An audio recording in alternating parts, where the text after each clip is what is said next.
This is a D6 generation pip. One of those dots on the side of a six-sided die. Yeah, a pip. A short pip. Little something. About anything gaming related. Sometimes featuring Craig, sometimes featuring Russ. We'll see what's coming up today.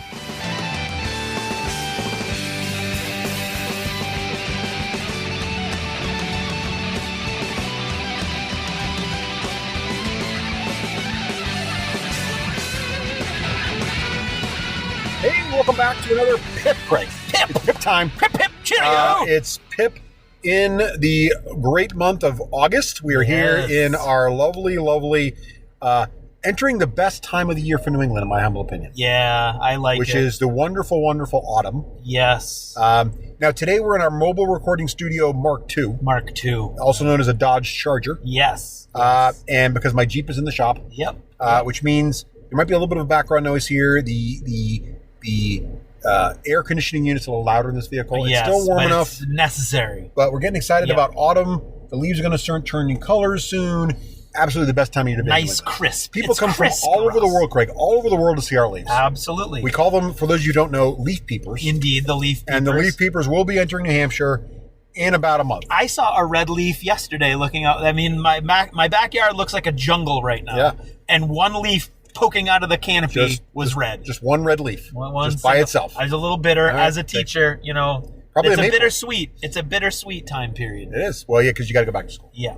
For me, it's just more work. It's just... but it's a nicer time of year for all. Exactly. It's the same amount of work. Speaking of autumn. Yes. One of the things that signals the time to return to school is the big convention that happens every August. That we missed this year. We missed GenCon this year. A little sad. But we did participate vicariously. We did. Via the various internet social media outlets. Indeed. A big thank you to our friend Aaron, who used to work for Battle Foam, and he's been a listener and a good friend for years. He actually let me vicariously experience Saturday, I think, or was it Friday? He and his son went, and he would take pictures, and I would ask what about that thing over to the left? And he'd take a picture of that to the left, shoot to the right, the live feed almost. It was great. It was almost a live feed. Like a little robot on the floor. Yeah, that's probably a something. Big, giant, very former friendly Marine robot. Go. That's good. So thank you for all of that. And one of the things that was interesting was not being there. We did see, though, that I guess Wednesday now. Yes, there are more events, and the flight report, and I think even Simon had something going on. And all of a sudden, we're getting all this great input on new things. Yes, and a couple of things are right in our wheelhouse. Really, that as soon as we saw them, we were both researching it, watching for pictures, reading whatever is published on the internet, getting into it. First, Craig, I know Marvel Crisis Protocol. Yeah, you took a deep dive on that, so we'll go back to that one. Yeah, because that was the big announcement in Fantasy Flight. That was, which is really kind of them, but kind of another. We'll talk about that also. But also, as listeners will know, we've been spending a lot of the time this past winter and spring on Song of Ice and Fire from Cool Mini or Not. And Cool Mini or Not announced two more. Well, Baratheon they'd already announced, but they launched Baratheon at Gen. They did. GenCon. There were Baratheon starter armies at GenCon. How did those look to you? They looked beautiful, but I've never liked Renly or Stannis. Oh well. And so the Baratheons don't really intrigue me all that much until the new heroes come. Maybe. I don't know. They might be, but I mean, I've never really looked at them as an intriguing aspect of the story. So you don't care about the mechanics. You just don't. There's no fluff that. Yeah. Well, no. I mean, it's all Warhammers. Obviously, because King Robert had his big giant Warhammer. Why would you not? So all of their units are either Warhammer and Shield, or two-handed Warhammer, or two Warhammers. It's those are the three units that come in the box. Probably the closest thing to dwarves you're going to get in Song of Ice and Fire. You got hammers, you got beards. Looking at the stats that have now been filtered through because everybody's opening their boxes, they look like they're very highly armored. Most of them. And dwarves. The intriguing thing to me, I think that's cool, which I just said it's not intriguing, but you get the idea. He's getting intrigued. Not really. Just more. He's going to get him. From a technical point of view, is it comes with both Stannis, the older middle brother. So for those of you who don't know Song of Ice and Fire, King Robert Baratheon was a usurper who killed the rightful heir. Usurper's a strong word. Well, no, it's not. No, it's not. It's pretty technically accurate. Okay, and he had two younger brothers. So when he died, and there was a confusion about who the succession should go to. If you're going to stick with the family who usurped the throne, it should technically be Stannis, who is the middle brother. Right. But then you have Renly, who is the younger brother, who is the best I can ever figure out, thought he should be the king because he was more attractive, really. Okay. So you had these two brothers, and they were fighting amongst themselves over who should be the rightful heir along the Baratheon line. And so the starter box comes with Stannis, the older, stodgy brother, and Renly, the young, wily brother, whose gameplay-wise looks a lot more like I'm drawing a blank. Lannister. Okay. Kingsguard. Jamie Lannister. Yeah. Kingslayer. Talk about usurper. Killed the former king. But anyway, and they hate each other, obviously, by the time the books get up and running. And so the army comes with these two options for commanders. You can only have one or the other, and that changes the loyalty of the army, which is a new mechanic in the game. Yeah. So that's pretty cool. So you're going to want them, guys. No, not gonna.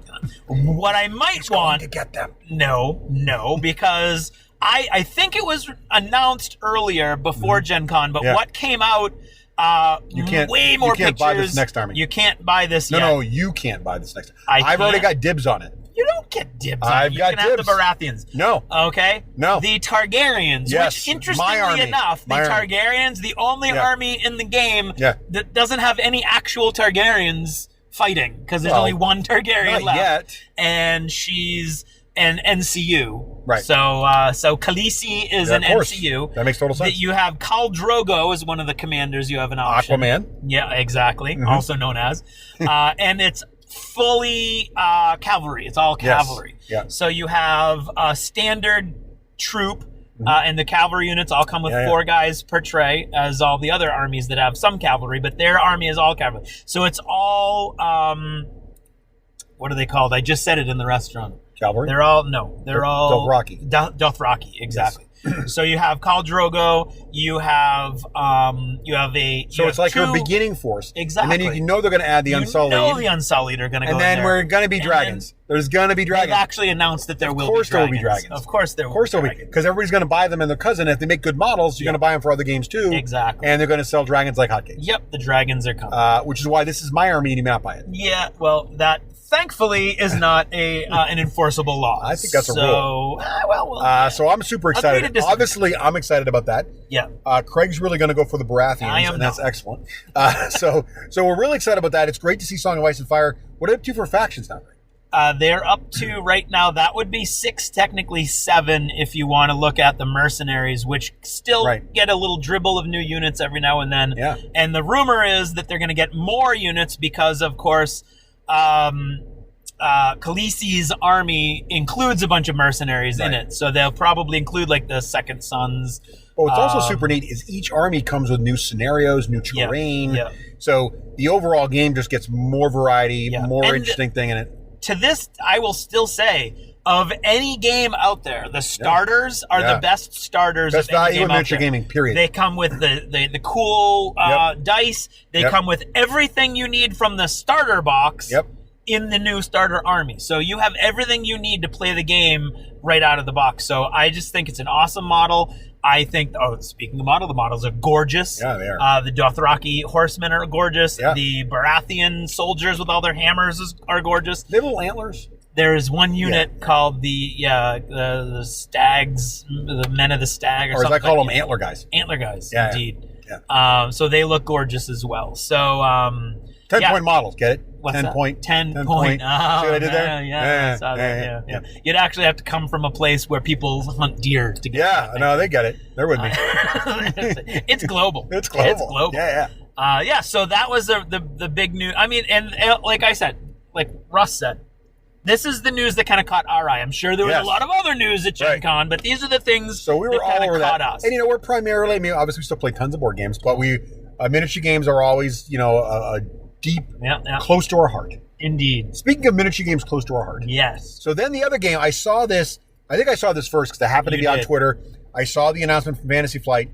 Russ was on a cruise in Europe. I saw this and I'm like, oh my God. Threw it back at me. And so that's why, by the way, we're a little late on this pip. So I saw this and I sent it to Craig because I know he had just been really into the Marvel game. A couple years ago. collected all the models, and I know Reese, Craig's son, he did enjoy it. Really into it, enjoyed it, and you enjoyed painting the models, and you got all these tables. Yep. And I couldn't tell the scale from the initial announcement, but it seemed like Fantasy Flight, or a division of a company that's now alive with Fantasy Flight, is launching a brand new Marvel property called Crisis Protocol. Yes. So what is this, Craig? If you were watching the flight report online, or if you were there, you saw the Fantasy Flight guys introduce another guy who came out and looked vaguely familiar, because in fact he worked for Privateer Press for a long time, or for like a year or more. And the name of the new company is Atomic Mass Games. And they were announcing the first game. They came together a year ago. This was all stealth. Like, nobody even knew this existed. Right. And everybody thought it was a Fantasy Flight property, because if you missed the part where they introduced the guy coming out, Mike something, and I can't remember. I might not even be Mike. I don't know. I'm woefully unprepared. And I could probably even flip it open. And I tell you, the William Schick. William. Oh, yeah. Bill Schick. Yeah. Will, So if you miss the part where he comes out and is introduced as the new head of studio for Atomic Mass Games, then you immediately are going to assume this game is a Fantasy Flight game, which is what almost everyone on Twitter and online did.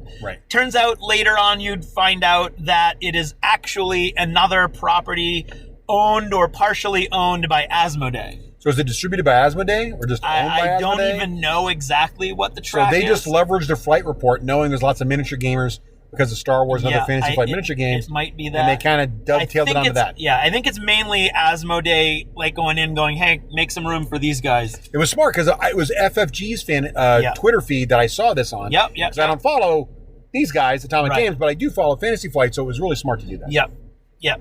And so it was announced at the flight report. It looked amazing. The models look cool, but as Russ said, the models are constantly being photographed with terrain that comes with the starter box. So you can't tell what scale it is because it's already built to be the same scale as the models. Did they announce the scale on the? They didn't announce the scales immediately. You had to dig for it a little bit. Ultimately, when you dig for it a little bit, they're claiming that it's 40 millimeter. Interesting choice. Okay, which is an interesting choice indeed. Now, my immediate thought was, how are they going to make it so you have to buy their models and you can't just graft the Night Models? Night Models is the game, the company that I used to, that did own this Marvel Miniatures license a couple years ago, and then lost it or got rid of it. They're floating around and you can get them pretty cheaply. No, the quality of the models is gorgeous to the point where the price went through the roof. Oh, that's good. I mean, good for them. Yeah, I mean, it could be cheap now because plastic versions are coming out. Right.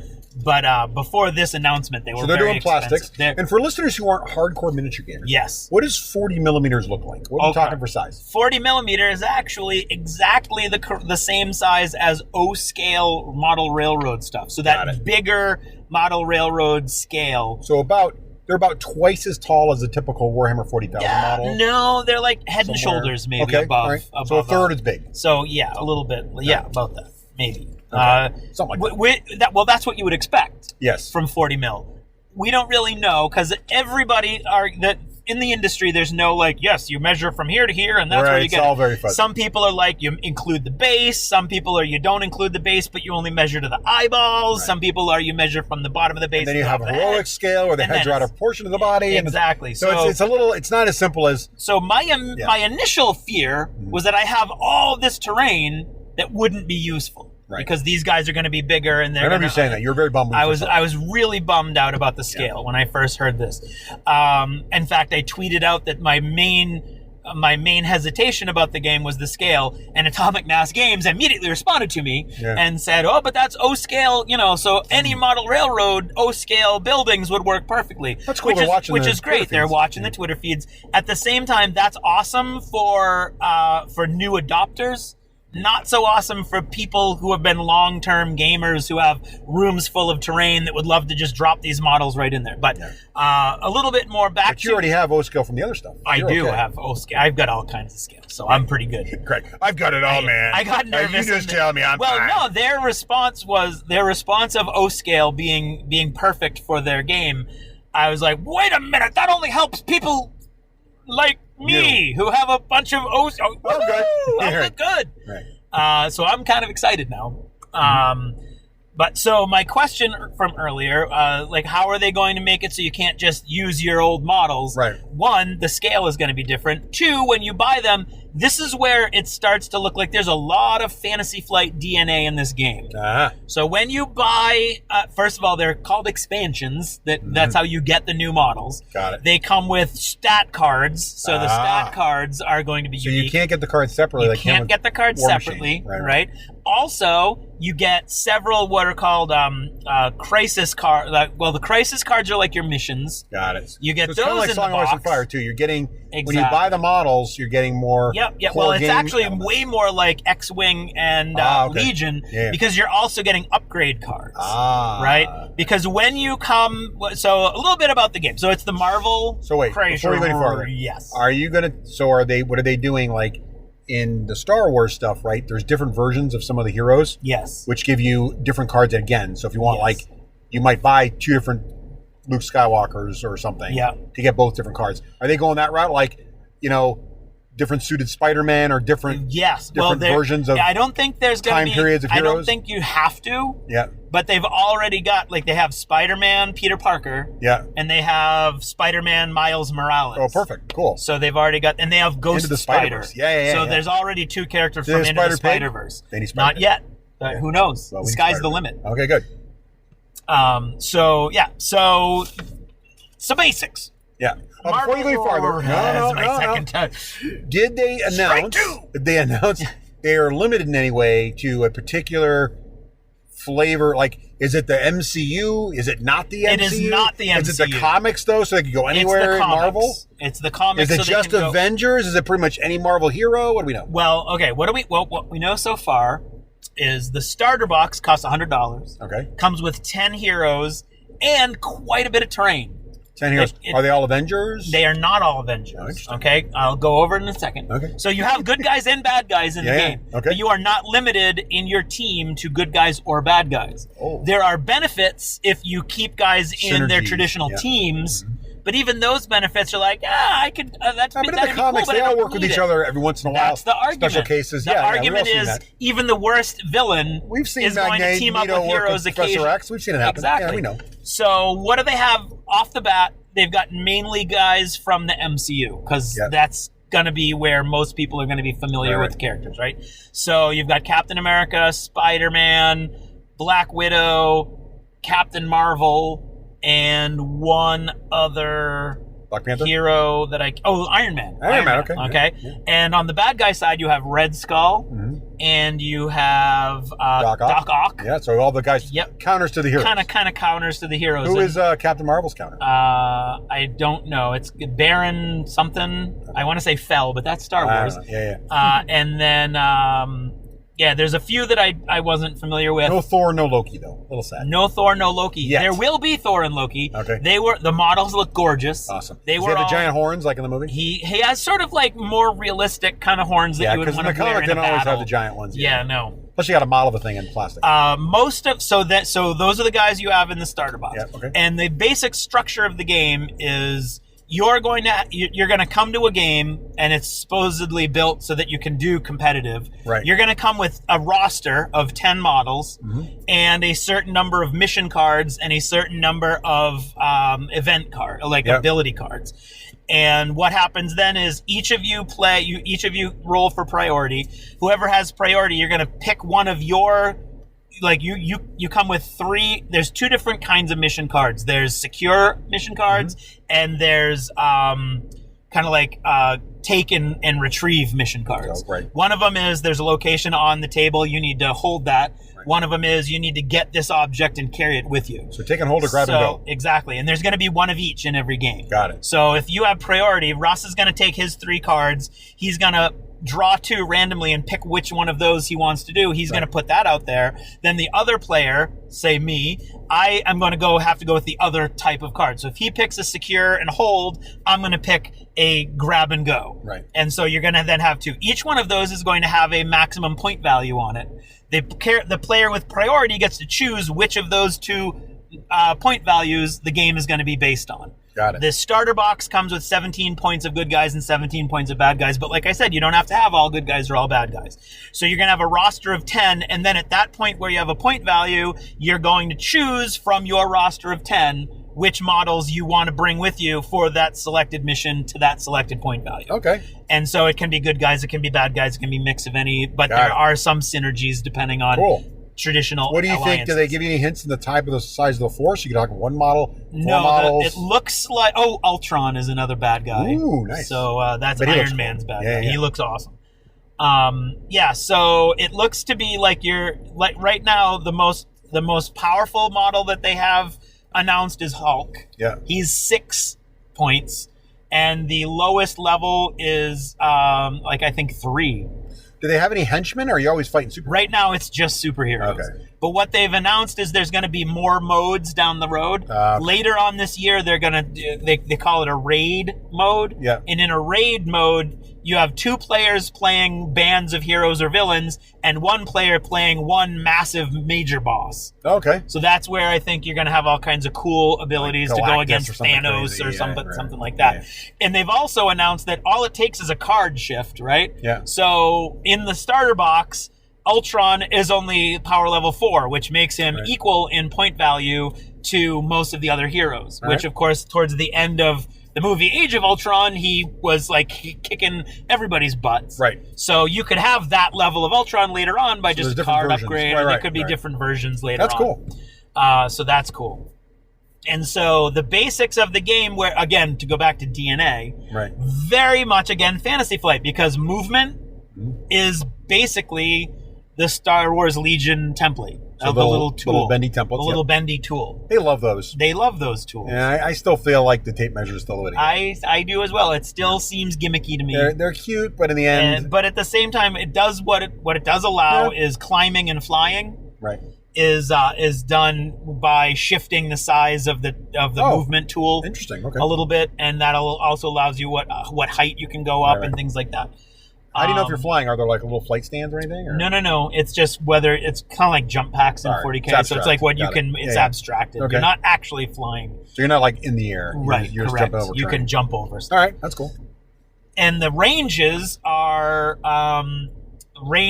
they're also templates. Yep. It's not like Legion, unfortunately, in my opinion, because it's actually more like Song of Ice and Fire. The longest range looks like it might be a foot. Okay.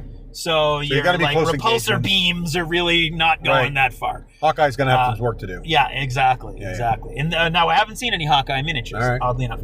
So so what's going to happen is you have these. It looks very similar to the Knight model game, where you've got physical, energy, and mental stats like defenses and attacks. And all of your attacks are going to come under one of those categories. So is it an energy beam? Are you throwing a truck? There's all kinds of ways to push and pull and throw stuff. So is destructible environments? Can you it is a completely indestructible environment. You have to at the beginning of the game, you have to say what is non-interactive, like a full-size giant 5-story building. Right. Okay, but even those theoretically. But then everything from they will sell one of the models that I put out a bunch of pictures from GenCon that were sent to me, like I said, on Twitter. Aaron and a bunch of other people from Twitter sent them, and I retweeted those out. One of the first things that they're going to be selling is a giant dump truck. Ooh. Scaled to these guys. It's actually a dump truck or a tanker truck, I think, because you can switch it out and make it either one.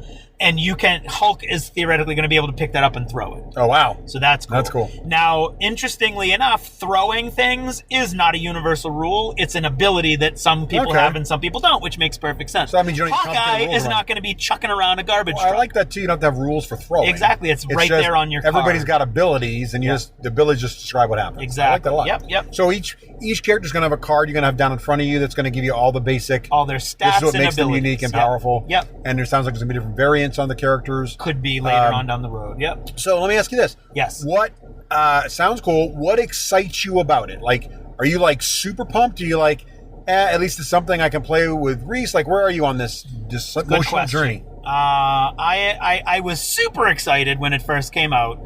Then I dug into it a lot. Like I said, the scale threw me off a little bit. I think I'm coming back. My excitement is coming back. My fear is the granularity available, because almost all of the models look like they're 3 or 4 points.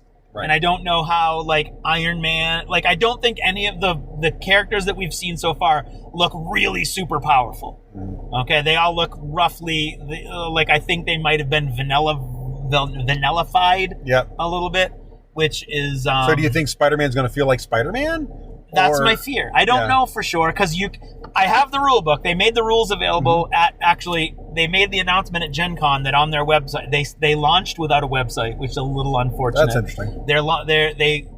I guess there was a technical difficulty. They put in for the website to be going live on the day they made the announcement, not knowing that there was a 24 or 48 hour hold on whatever company was making their website.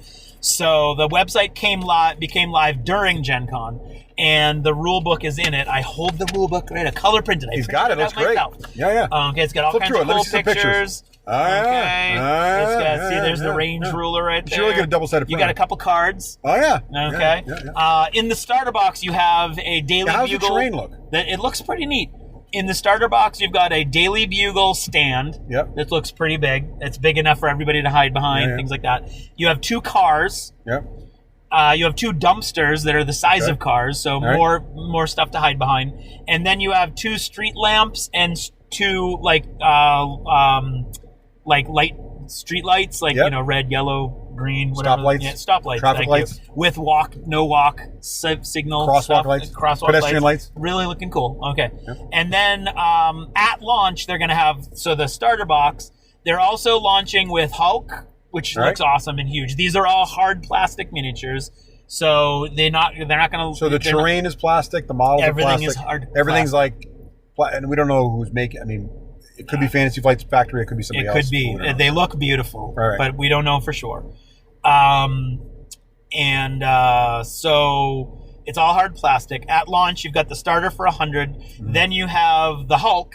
Yep. And MODOK. I did not know MODOK. Do you know MODOK? He's a guy in a chair, right? He is the giant head. Yeah. He's a dude. So he is a dude. He's a dude right out of the comics, because I don't think you could ever do him in the MCU without. You would lose a lot of the animated Spider-Man. Animated. Yeah. Right? Yeah. Again, so I don't think you would get the millions of people appeal that you need in the MCU. So he's not from the MCU, but. And he looks like a big giant head with a little body in a chair. That sounds right. Jet chair. Yeah. So those 2 are coming out. So you got a good guy and a bad guy, big giant guy, right? And a terrain pack, which is 2 of the Daily Bugle stands with an alternate sign, so you can. I think it's the Daily Grind, so it can become a coffee stand. There you go. 2 more cars, including a little taxi sign on the top of one, so you can make one a taxi, and more of the dumpsters, and 2 more dumpsters, I think, and 4 more lights and traffic lights. So with the starter and that, you're going to fill up. It's played on a 3x3 board. Okay. So I'm very excited, because I went and got from I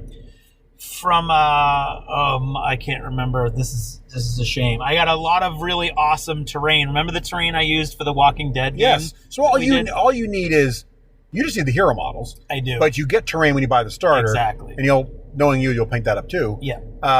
So I'm excited because I get to play with your stuff. Yes. But it doesn't feel like the kind of thing where both people need to buy it, because the starter set comes with heroes and villains. For a very long time, there's not going to be enough out there for 2 people to buy. For 2 people to buy the whole thing. So you either go in together with a friend and split the models and paint them, exactly. or just wait for your friend who paints really fast to get it for himself, and you just play with him. Which is my plan. Once he finishes his Steeler cult army. Yes. But so you're in. You're in. I'm in. You're I'm in. Okay. I'm in without a doubt. Yeah. I've already earmarked the money, shall we say. So now, when does it come out? That is an excellent question. Their announcements are being very cagey. They're saying fall. They won't say anything else but fall. So fall, in one video fall goes I to watched, the second week of December. So.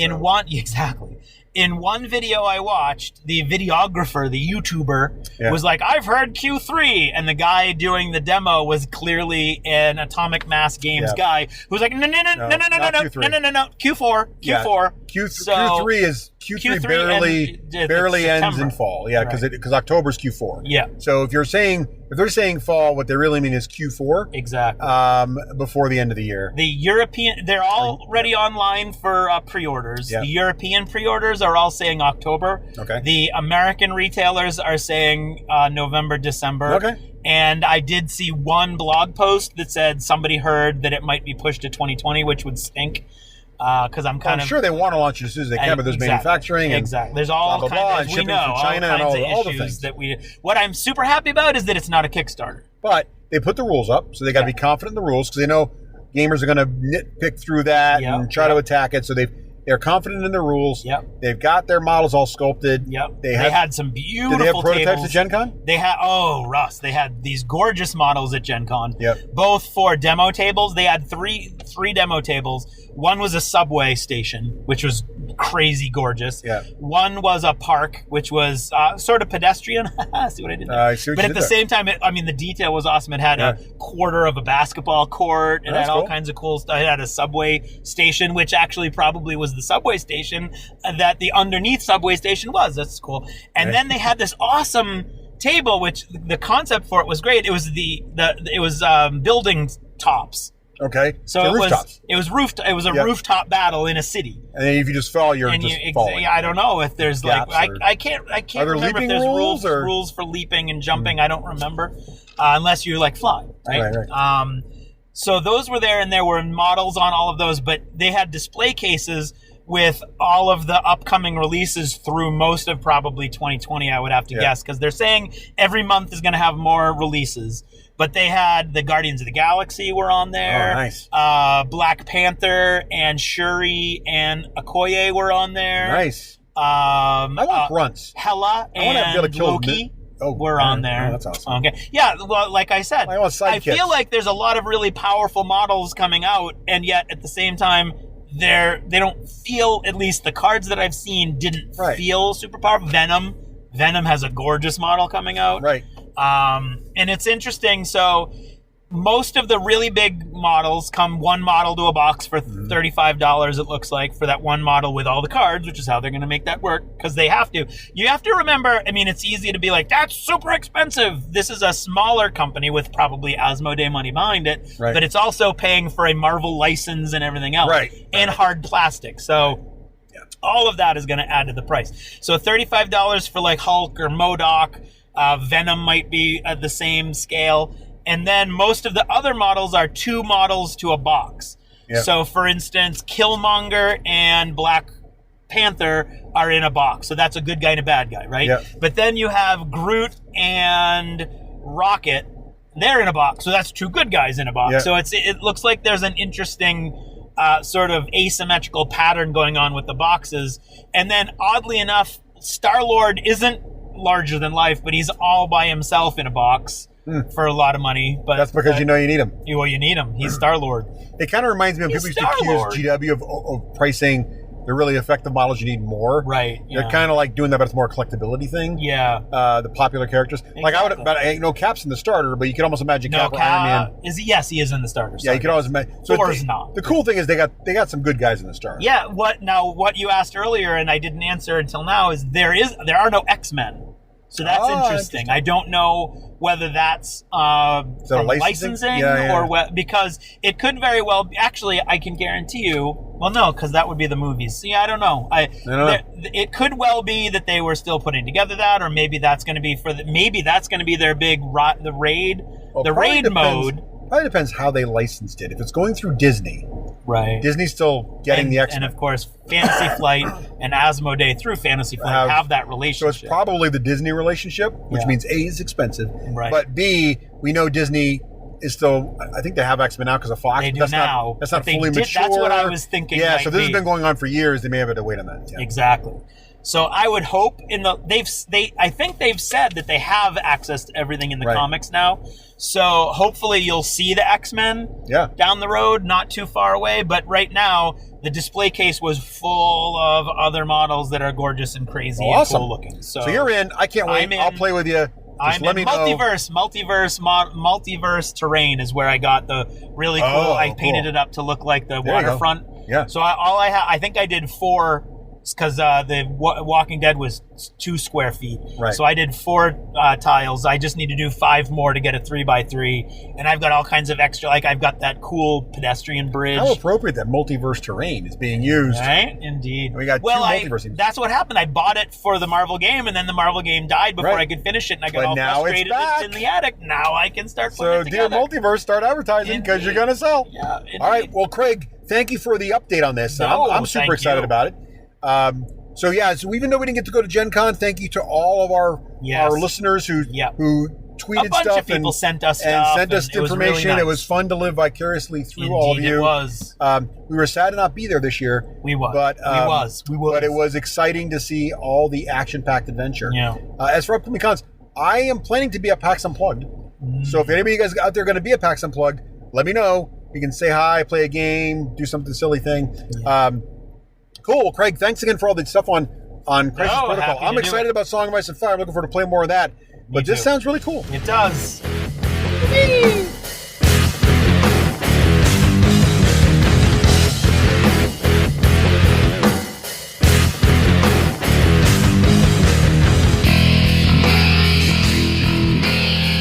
Achievement unlocked. You've made it to the end of another D6 Generation episode, the podcast whose humor has universally been acclaimed as not too horrible. Please let us know what you thought of the show by emailing us at info@d6generation.com. If for some inexplicable reason you actually enjoyed this show, you can help others find out about it by leaving positive reviews on iTunes. Thanks for listening and happy gaming.